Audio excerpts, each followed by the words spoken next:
திமுக ID விங்கும் TRP ராஜாவும் தமிழக அரசியலுக்கு ஒரு சாபக்கேடு. அதை பார்த்து கொண்டிருக்கும் ஸ்டாலின் அவர்களும் தான். நான் என்ன சொல்றேன்னா, கொஞ்சம் கூட மரியாதை இல்லாம உங்க அப்பா வயசுல இருக்க ஒருத்தரை, எதிர்கட்சி தலைவர், முன்னாள் முதலமைச்சரை கேவலமா சித்தரிச்சு ஒரு கார்ட்டூன் திமுகவோட ஐடி விங்கோட அபிஷியல் பக்கத்துல போடுறீங்க. நான் கேட்கிறேன், டிஆர்பி ராஜா, உங்க அப்பா டிஆர் பாலு இப்படி கார்ட்டூன் போட்டா நீங்க ஒத்துப்பியாயா? நான் கேட்கிறேன்.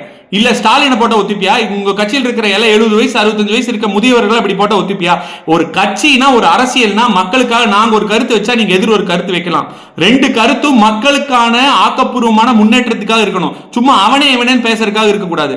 இதெல்லாம் எங்க போய் திமுக எதிர்பார்க்க முடியும்? கூட்டணி கட்சியில் இன்னைக்கு இருக்கீங்க காங்கிரஸ். இந்திரா காந்தி அவர்களே காதுல கூசுற மாதிரி அவர்களுக்கு கமெண்ட் பாஸ் பண்ணவர் தானே கருணாநிதி அவர்கள். அந்த கட்சி நீங்க அப்படித்தான் இருப்பீங்க திமுக. நான் கேட்கிறேன், கொஞ்சமாவது வெக்கமான சூடு சொரணை ஏதாவது இருந்தா, சாப்பாட்டுல உப்பு போட்டு சாப்பிடுற ஆளா இருந்தா, கூச்சம் இல்லாத ஆளா இருந்தா, நான் கேட்கிறேன், இப்ப 50 வயசு ஒரு ஆளு 14 வயசு ஒரு பொண்ணு காலை உடைச்சு பாலியல் வன்கொடுமை பண்ணிருக்கா, போடி அதுக்கு காட்டுன.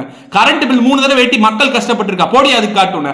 உங்க அமைச்சரவையில் இருந்த 2 அமைச்சர்கள், ஒரு அமைச்சர் 10 ரூபாய் பாட்டிலுக்கு வாங்கி பொழைச்சாரு செந்தில் பாலாஜி, இன்னொரு அமைச்சர் பொன்முடி தப்பு பண்ணா, அமைச்சரவையிலிருந்து நீங்களே இறக்கிருக்கீங்க, போடி அதுக்கு காட்டுன. திமுக சேர்ந்த ஒருத்தர் பெரிய போதைப் பொருள் கிடங்கு வச்சிருந்து போதைப் பொருள் கடத்தல் ஈடுபாடு இருக்காரு அப்படின்னு சொல்லிட்டு அவரை மொத்தமா நீங்களே கட்சியிலிருந்து தள்ளி வச்சிருக்கீங்க. பெரிய கேஸாய புல் இருக்காரு, போடி அதுக்கு காட்டுன. எத்தனை பிரச்சனைகள், ஓஏபி அதிகமணித்தல, ரேஷன் கடையில் கோதுமை வரல, போடியா அதுக்கு காட்டுன. கூட்டு பாலியல் வன்கொடுமை நடந்துட்டு இருக்கியா, அதுக்கு போடியா காட்டுன. சட்டம் ஒழுங்கு எங்க பாட்டால் பாலியல் வன்கொடுமை. அது இல்லாம முதியவர்கள் எங்காவது கிராமங்கள்ல தோட்டங்கள்ல இருந்தா கொல்லப்படுறாங்க, அது நீங்க என்ன பண்றீங்க, வேற ஒருத்தர் அரெஸ்ட் பண்ணி ஏமாத்தி காமிக்கிறீங்க, போடியா அதுக்கு காட்டுன.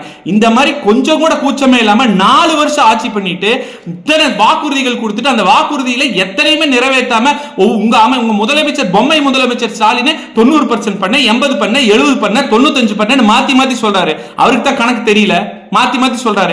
அதை பத்தி போடியா காட்டணும். இப்படி கொஞ்சம் கூட ஒரு நாகரீகம் இல்லாம நாங்க இங்க பாரு, நல்லா கேட்டுக்கோங்க. திமுக ஐடிவிங்கா இருக்கட்டும், டிஆர் பாலுவா இருக்கட்டும், அவங்களுக்கு மேல இருக்க ஸ்டாலினா இருக்கட்டும், அதிமுக காரனுக்கு பயங்கிறதே கிடையாது. புரட்சி தலைவரும் புரட்சி தலைவி அம்மாவும் எங்க பொதுச் செயலாளரும் எங்களை கண்ணியத்தோட இருக்கிறனால நாங்க கண்ணியத்தோட இருக்கிறோம். உங்க அளவுக்கு கீழ்த்தரமா இறங்கி முடியாதுன்னா, செய்ய முடியாதுன்னா அப்படிலாம் கிடையாது. இதோட நிறுத்திக்கங்க. இதோட விளைவுகளே வேற மாதிரி இருக்கும். நீங்க கண்டிப்பா சந்திக்க வேண்டி இருக்கும். அதிமுக காரங்களை பத்தி உங்களுக்கு தெரியாது. நீ சும்மா தம்பி வா, அந்த வா, இந்த வா அப்படின்னு போஸ்ட் வேணா போடலாம். நான் கேட்கிறேன், உண்மையான ஆண்மகனா இருந்தா டிஆர்பி ராஜா, நான் கூப்பிடுறேன், நீ வாயா, ஒரு மேடை போடுவோம். உங்க 4 வருஷம் ஆட்சியில நீங்க என்ன சாதிச்சு காமிச்சிட்டீங்க மக்களுக்குன்னு சொல்லி நான் சொல்றேன். நீங்க பண்ணாது, யார் பேசுறான்னு பாப்போம், கருத்தை முன்வைப்போம், தரவுல முன்வைப்போம். உங்க பொம்மை முதல்வர் எதை பண்ணல, என்ன போய் சொன்னீங்க திமுகன்னு சொல்ற முன்வைப்போம். இதுக்கு தயாரா? பதில் சொல்லியா? சும்மா கார்ட்டூன் போட வேண்டாங்க. கார்ட்டூன் தைரியத்தோட இருக்கிற ஆட்களா இருந்தா கருத்துல எதிர்கொள்ளுங்க. இந்த மாதிரி தவற எதிர்கொள்ளணும்னா எங்களுக்கும் தெரியும், பொறுத்திருந்து பாருங்க.